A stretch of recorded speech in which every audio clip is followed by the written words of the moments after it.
native robin again. I'm at the Tippecanoe battlefield near Lafayette, Indiana, at the ceremony commemorating the 200th anniversary of the Battle of Tippecanoe. The battle is maybe not one of the most famous, but certainly one of the most important in American history. It affected the history and the future of Native Americans throughout our state and the entire territory. Check it out. The Shawnee brothers of Tecumseh and the Prophet were frustrated and offended by the Indian tribes that sold lands to whites. Tecumseh proposed that the tribes stick together. He wanted to form a confederation that would refuse to sell land to whites unless all the tribes agreed.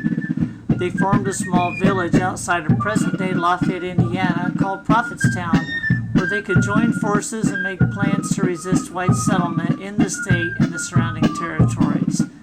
In August of 1810, Tecumseh met the governor of the territory, William Henry Harrison, in what is called the Council of Versailles.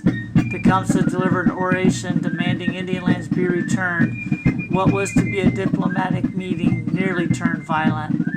But in 1811, Tecumseh traveled south to enlist more Indians into his confederacy. He warned his brother, the Prophet, not to be lured into open warfare, as the militia was too formidable a fighting force.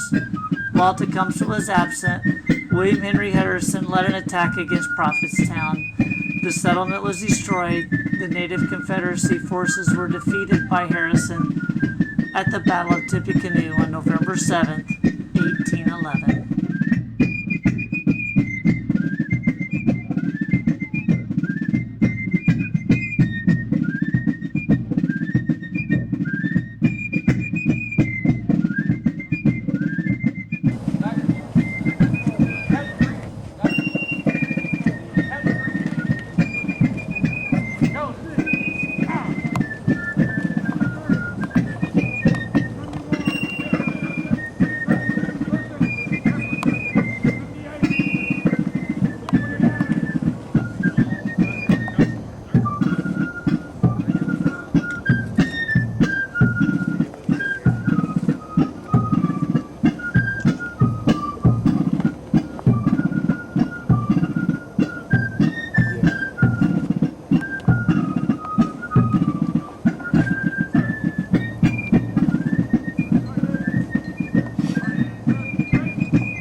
You represent those who 200 years ago stood for what they believed. You uphold their reputations and yours. Upon this field, 200 years ago, the 4th Regiment of United States Infantry distinguished themselves. It is only fitting today that we consecrate a new stand of colors for the 4th Regiment of Infantry. We present them with solemn dignity, and we consecrate them to the defense of liberty. And as we uncase this standard, and you gaze upon the eagle proudly painted on that blue field, notice that though armed for war, it always looks towards peace. Attention, battalion! Shoulder, fire line! 4th U.S. Infantry Color Party to the front and center, march!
Sergeant Kirkley present.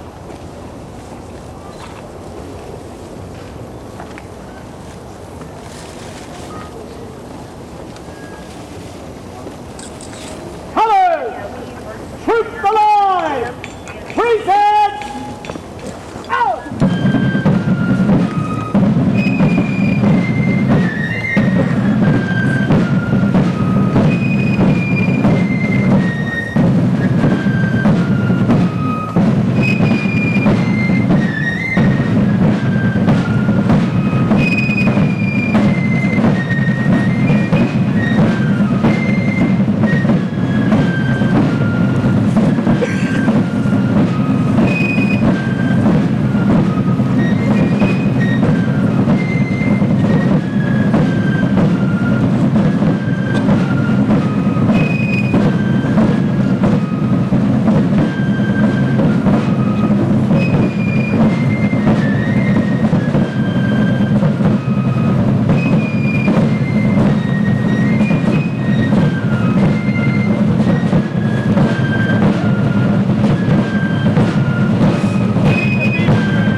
we step through the gate, we step into the shoes of those who stood there 200 years ago. Adjutant, call the roll of company.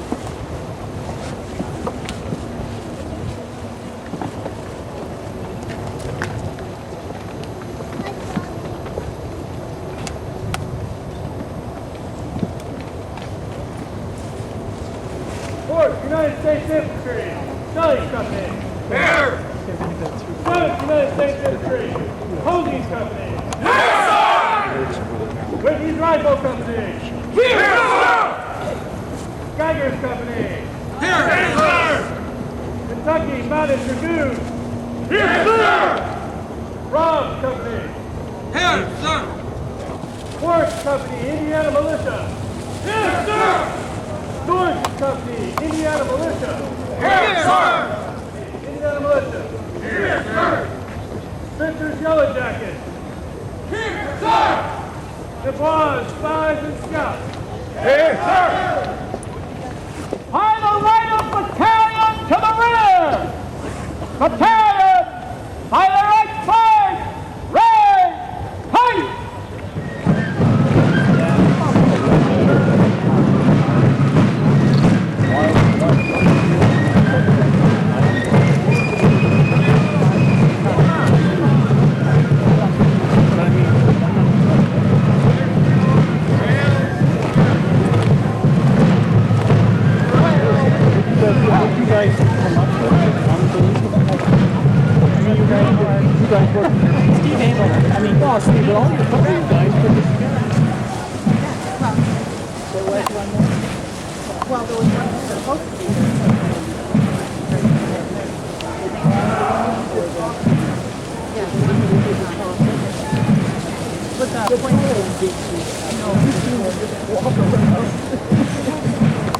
Well, he made a breath with them. I don't know.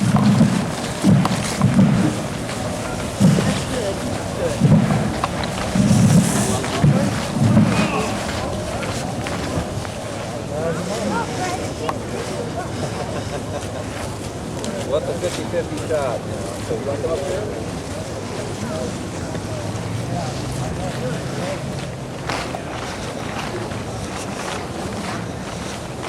Thank you very much.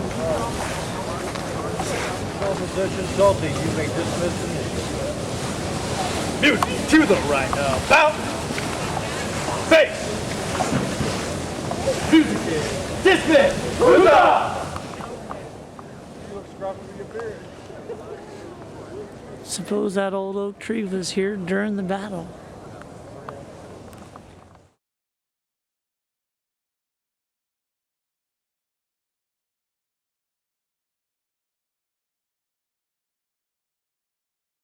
There's the bark.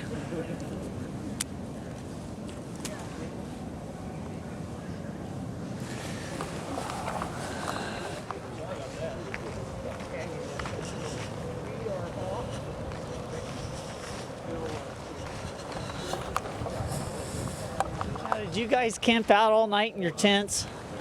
Yeah. Hope you had your Coleman Kent heaters on. It was a little chilly. I bet. I had about 10 blankets. Oh God.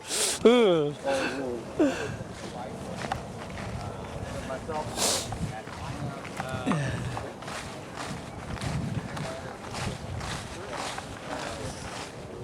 Captain Spencer killed November 7th, 1811. It's kind of hard to see. Lieutenant Monahan, Lieutenant Thomas Perry.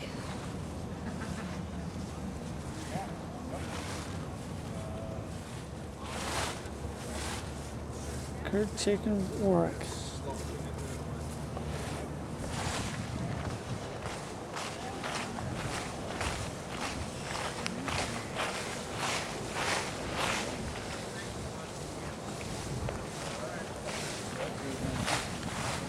That straw, did the straw do a good job of insulating it last night from the ground? Yeah, it's pretty warm between that and 2 wool blankets and this buffalo robe. It That'll do her. stayed pretty warm. Here we've had some decent weather. Figures we'd have a cold snap right before. Yeah, well, it wasn't too bad. That's good. Kind of chilly this morning, but Yeah, you got to crawl up from underneath all them warm covers. you got to put on all the cold clothes. And Ugh. Wow, Well, those are in neat. the Revolutionary War, they had, I know the British had, Serious bayonets there. you see the green guys. Road trip. I did this on the road with traffic.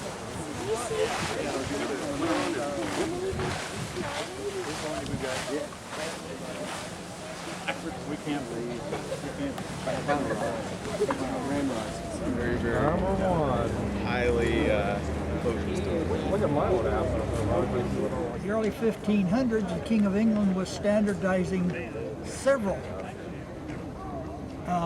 agricultural measurements, and he ordered his soldiers to seize the first 12 men coming out of church on a Sunday morning, lined them up, left toe to left heel, measured that distance, 16.5 feet, and that's the length of a rod henceforth.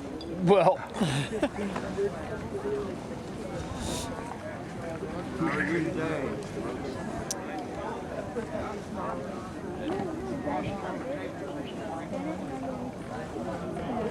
very, very neat.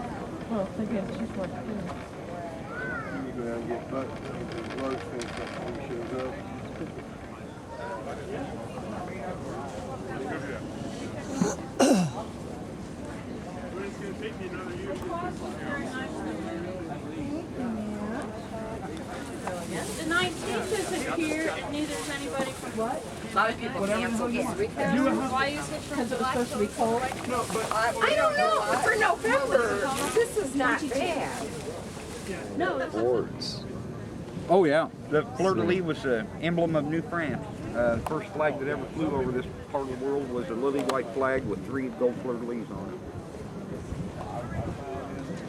Pretty cool.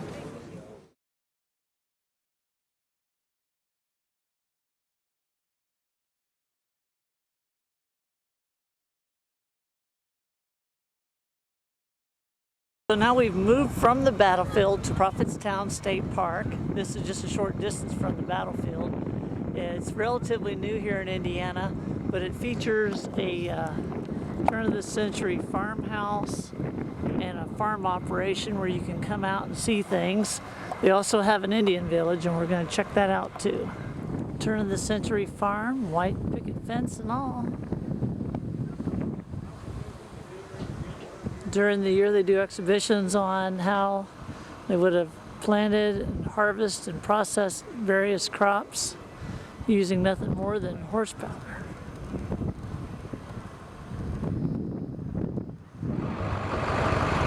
Hey there, big fella.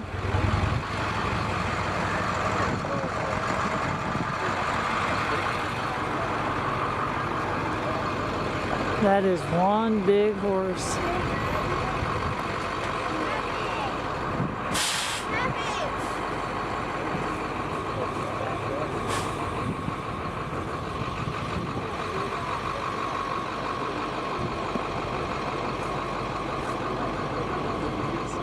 They're the good musicians. Oh, I see. You might know this one. We're going to fish her.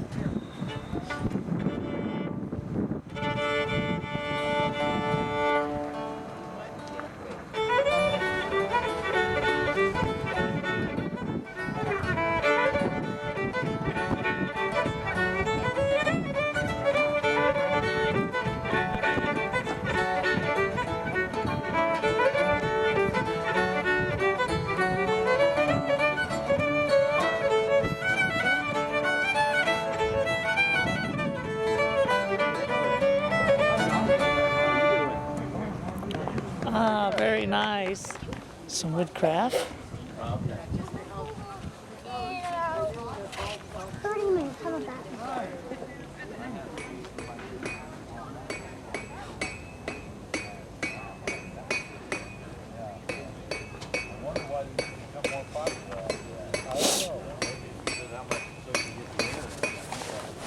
Now you can feel that cast iron. I got some blacksmithing.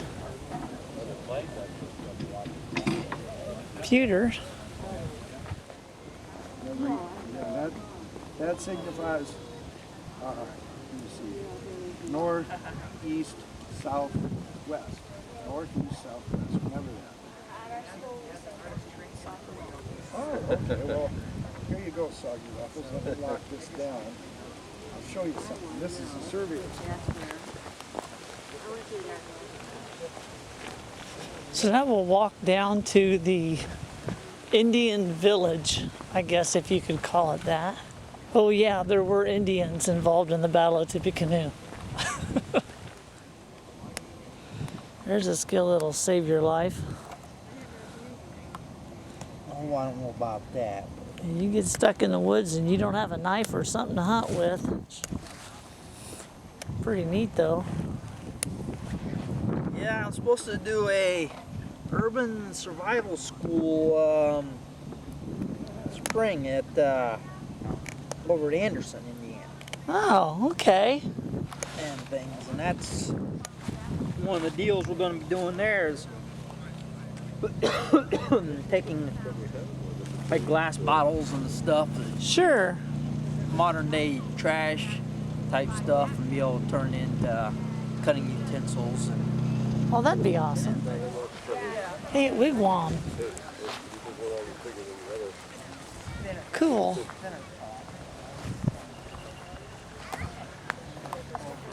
Yes, you're very welcome. Well, I didn't know. I was like, I don't want. If someone was camping out, I didn't want to come in their tent. How neat. Coming in from the Great Lakes. Okay, and then the French also and the English packed the goods, trade goods, for which they were using for the furs. They would pack that in. So did you guys spend the night in your wigwam? Yep. You ever have a fire inside or? Yeah, we have. Yeah, it gets a little smoky, but Yeah. better than nothing. Heck yeah, better than being cold.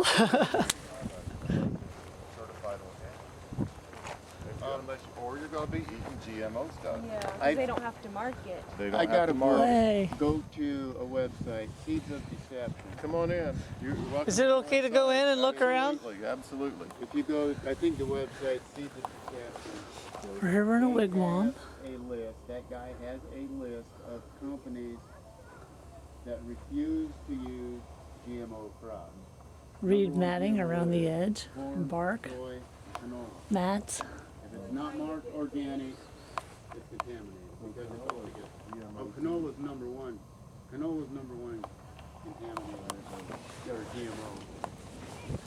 GMO. Plus, it's the cheapest oil you can get. So Well, I thought it's soy made from was. a toxic plant. Soy is too.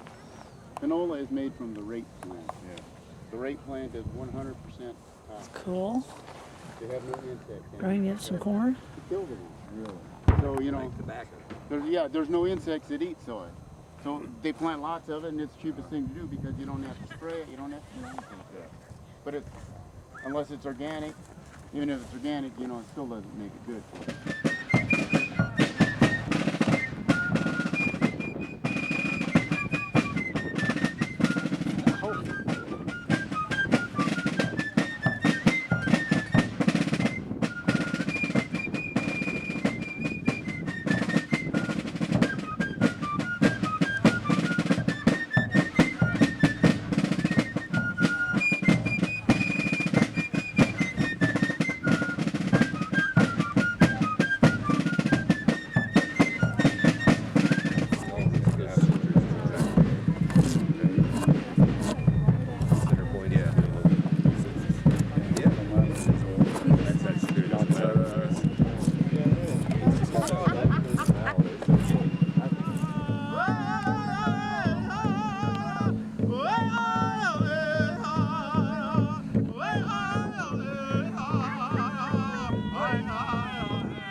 Welcome.